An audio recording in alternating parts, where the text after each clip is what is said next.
Hey guys, so Redmi by Xiaomi is expected to launch the Pro variant of the Redmi Note 7 smartphone as early as February 2019. Much like the previous generation Pro variants of the Redmi's Note series, the Redmi Note 7 Pro is expected to come with a more powerful processor and camera.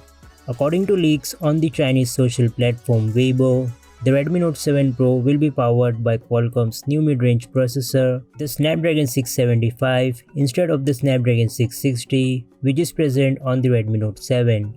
The new chipset is based on 11nm process and it will support Qualcomm's Quick Charge 4 Plus technology.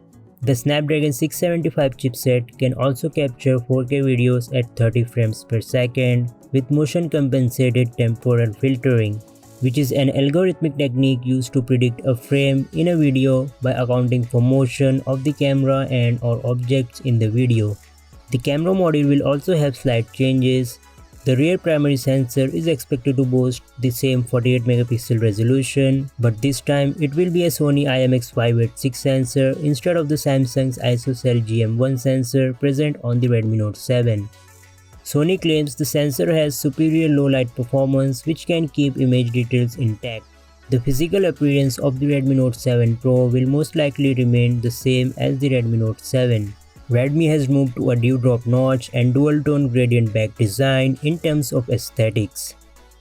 Given the fact that the Pro series is at least a couple of thousand rupees costlier than the regular Note, the Redmi Note 7 Pro might be priced around 1399 yuan, which converts to around 14,700 Indian rupees.